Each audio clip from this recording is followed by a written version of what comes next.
Assalamu alaikum rahmatullahi wa barakatuh. Hope you're doing well.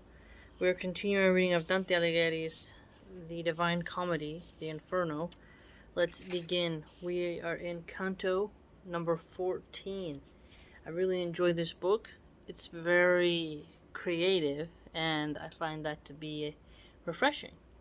Go ahead and listen to this as you're driving, you're in your garden, you're washing dishes, whatever fun thing is that you're doing. Let's begin. Because the charity of my native place constrained me, gathered I the scattered leaves, and gave them back to him, who now was hoarse. Then came we to the confine where disparted the second round is from the third, and where a horrible form of justice is beheld. A horrible form of justice. Clearly to manifest these novel things, I say that we arrive upon a plain, which from its bed rejecteth every plant. The dolorous forest is a garland to it, all round about, as the sad moat to that. There close upon the edge we stayed our feet. The soil was of an arid and thick sand, not of another fashion made than that, which by the feet of Cato once was pressed. Vengeance of God, oh, how much ought'st thou by each one to be dreaded, who doth read that which was manifest unto mine eyes. O naked of souls beheld I many herds, who all were weeping very miserably, and and over them seemed set a law diverse. So a law over them diverse. That's interesting. So each one has different application being put upon them of justice. Naked souls. Many herds, so it's quite a good number of people. And they're weeping very miserably. So they are not happy at all. Definitely seems like a place we don't want to be. Line 22.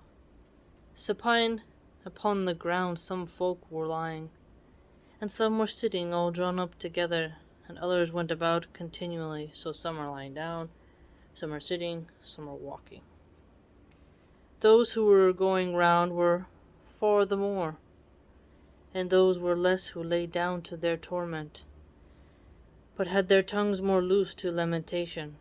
Okay, so some are really just sighing and showing their grief.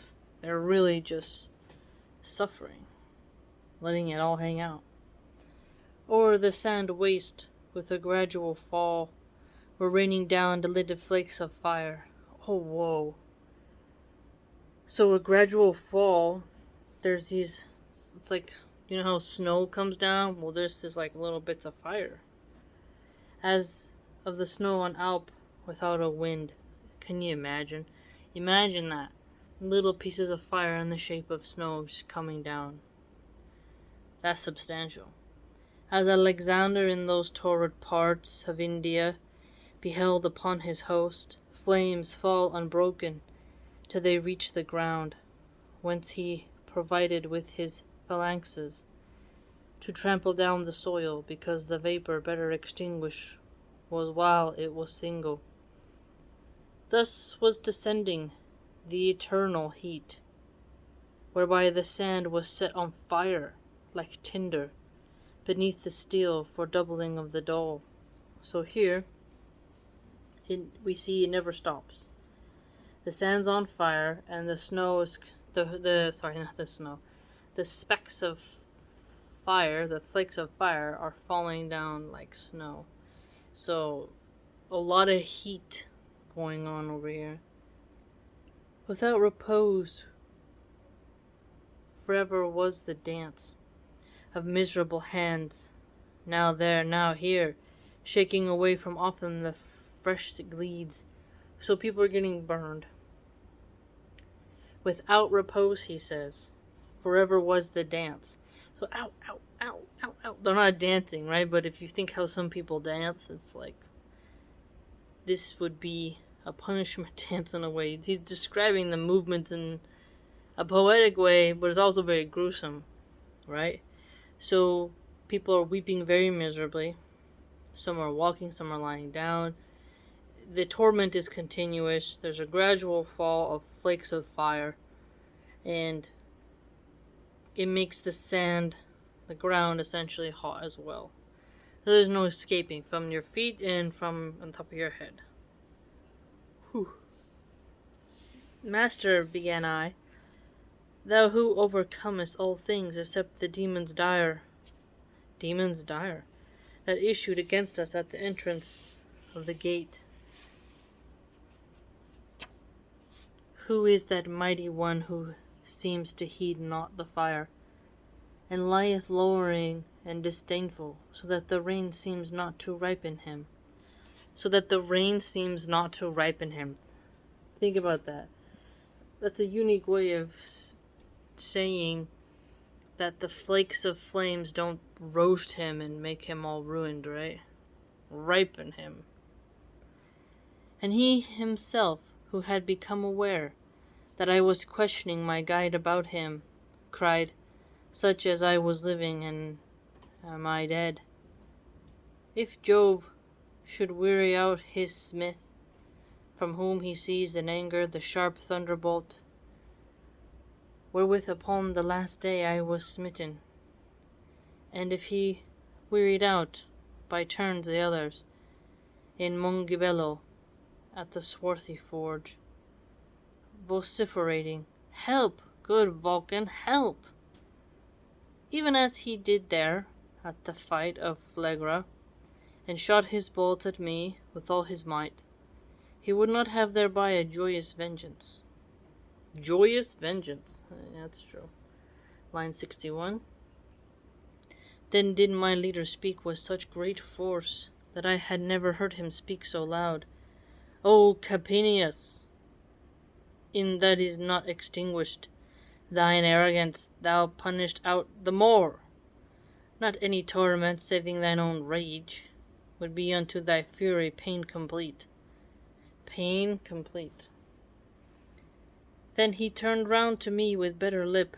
So he turned round to me with better lips, changed his tone, spoke in a better way, maybe softened up a bit, saying, one of the 7 kings was he who Thebes besieged, and held and seems to hold, God in disdain, and little seems to prize him. But, as I said to him, his own despites are for his breast the fittest ornaments. The fittest ornaments are his own despites. Now follow me, and mind thou do not place as yet thy feet upon the burning sand, but always keep them close unto the wood. Speaking no word, we came to where there gushes forth from the wood a little rivulet, whose redness makes my hair still stand on end. As from the Vulcame springs the brooklet, the sinful women later share among them, so downward through the sand it went its way. The bottom of it, and both sloping banks, were made of stone, and the margins at the side, whence I perceived that there the passage was, and all the rest which I have shown to thee since we have entered in within the gate, whose threshold unto no one is denied. Nothing has been discovered by thine eyes, so notable as is the present river, which all the little flames above it quenches. Line 91. These words were of my leader, whence I prayed him that he would give me largesse of the food, for which he had given me largesse of desire. In the mid-sea there sits a wasted land, said he thereafterward, whose name is Crete, under whose king the world of old was chaste. Really discipline, not a Babylonian whore. There is mountain there that once was glad, with waters and with leaves, which was called Ida, now 'tis deserted, as a thing worn out. Rhea once chose it for the faithful cradle, of her own son, and to conceal him better. Whene'er he cried, she there had clamours made. A grand old man stands in the mount erect, who holds his shoulders turned towards Demeter, and looks at Rome as if it were his mirror. Looks at Rome as if it was his mirror. And his head is fashioned of refined gold, and of pure silver are the arms and breasts. Then he is brass as far down as the fork. From that point downward, all is chosen iron, save the right foot is of kiln-baked clay, and more he stands on that than on the other. Each part except the gold is by a fissure asunder cleft, that dripping it's with tears, which gathered together perforate that cavern. From rock to rock they fall into this valley, Acheron, Styx, and Phlegethon they form, then downward go along this narrow soluce, unto the point where is no more descending. They form Cocytus. What that pool may be thou shalt behold. So here 'tis not narrated. And I to him, if so the present runnel doth take its rise in this way from our world, why only on this verge appears it to us? And he to me, thou knowest the place is round, yet notwithstanding thou hast journeyed far, still to the left descending to the bottom. Thou hast not yet through all the circles turned. Therefore, if something new appear to us, it should not bring amazement to thy face. And I again, Master, where shall be found Lethe and Phlegethon? For of one thou art silent, and sayest the other of this reign is made. In all thy questions truly thou dost please me, replied he, but the boiling of the red water might well solve one of them thou makest. Thou shalt see Lethe, but outside the moat, there where the souls repair to lave themselves, when sin repented of has been removed. Then said he, it is time now to abandon the wood, to take heed that thou come after me. Away the margins make that are not burning, and over them all vapors are extinguished. Wow. Talk about a very descriptive form of torment. I've never thought of like flakes of ash can fall from the sky, right? I've seen that with the California wildfires. But to think of flames like flakes of fire falling like snow upon you in a miserable abode is intense. No shelter to escape.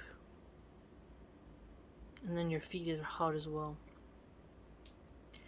Very creative form of punishment that he has written for us. Really makes you fear in a intense way what lies beyond of justice. What do you think? By the way, if you'd like to join my blog, it's www.subscribestar.com/MilanArchive. I post a lot of interesting things on there. It's a good community and supports the channel. So take care, and I hope to see you there.